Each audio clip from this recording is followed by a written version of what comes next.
मौजूद हैं भारतीय सेना के चिनार कोर मुख्यालय में और यहाँ पर आप देख सकते हैं ये भारतीय सेना के बेड़े में जो डॉग स्क्वाड है उनकी तस्वीरें आप देख रहे हैं। ये जो इस तरफ जो आप डॉग्स देख रहे हैं ये दरअसल स्निफर डॉग्स हैं और ये असॉल्ट डॉग है, यानी कि आतंकवाद विरोधक अभियान जब होते हैं, जब आतंकवादियों पर हमला बोलना होता है तो ये डॉग स्क्वाड के जो सदस्य हैं काफी कारगर साबित होते हैं। अभी हाल ही में दक्षिण कश्मीर के अनंतनाग जिले में जो मुठभेड़ हुई थी उसमें भी इसी बेल्जियम की ब्रीड का जो डॉग स्क्वाड के सदस्य हैं उन्होंने ही काफी सेना की सहायता की थी और आतंकवादियों पर उन्हें सीधा आक्रमण किया था।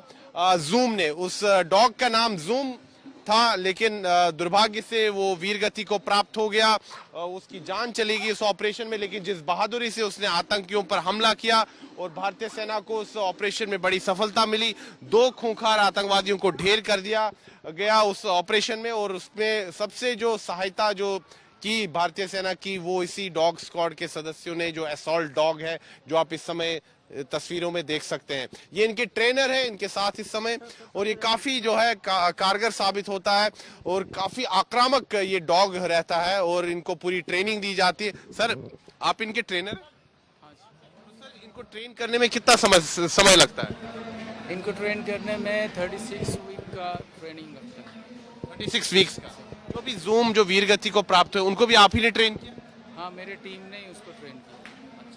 तो मुझे बताइए, जब ये बहुत बड़ा ऑपरेशन होता है किस प्रकार से ट्रेनिंग दी जाती है? एकदम से धाव बोल देते हैं आतंकियों पर, उसके बारे में जरा जानकारी दीजिए। एक्चुअली असॉल्ट डॉग का ट्रेनिंग इतना ही हार्ड है जो कि नॉर्मल सोल्जर की तरह ही है। इस ट्रेनिंग को देने के लिए हमेशा एक ऑपरेशन लेवल को देखते हुए उनका सिनेरियो बेस्ड ट्रेनिंग किया जाता है, जिसके दौरान हम उनको सिखाते हैं कि ऑपरेशन के दौरान कैसे कैसे कैसे संभावना सामने आता है और उनको आगे पार करके कैसे अपने टारगेट को खत्म करते हैं। ये जो डॉग स्क्वाड शामिल है, आपने कहा कि काफी ट्रेनिंग दी जाती है, तो हाल फिलहाल में जो आतंकवाद विरोधक अभियान चले हैं कितना कारगर साबित हो रहे हैं? असॉल्ट डॉग हमेशा कारगर साबित हुआ है।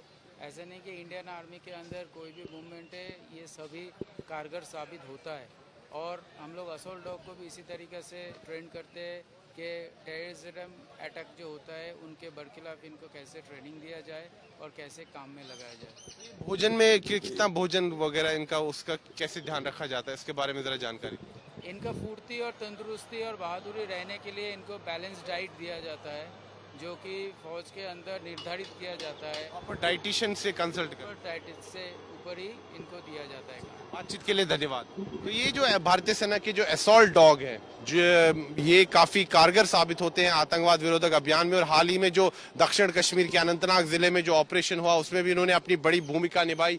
2 खूंखार आतंकवादियों को ढेर कर दिया गया उस ऑपरेशन में।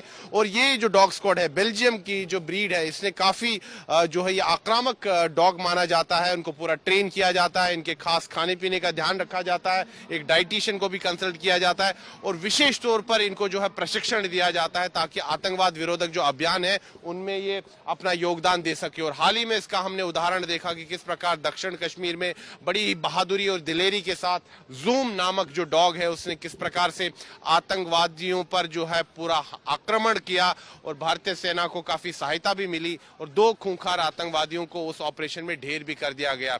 लेकिन दुर्भाग्य से उसकी जान उस ऑपरेशन में चली गई और भारतीय सेना उनको जो है जूम को अपनी श्रद्धांजलि भी दे रही है और हम भी अपनी तरफ से इनको श्रद्धांजलि देते हैं। लेकिन यहाँ पर डॉग स्क्वाड की आज प्रदर्शनी हुई। भारतीय सेना की चिनार कोर कमांड, यानी कि जो चिनार कोर कमांड है यहाँ पर उनका मुख्यालय है, यहाँ पर श्रद्धांजलि दी गई जूम को और साथ ही में डॉग स्क्वाड ने अपनी प्रदर्शनी भी दिखाई। वीडियो जर्नलिस्ट नीरज कुमार के साथ मैं सुनील।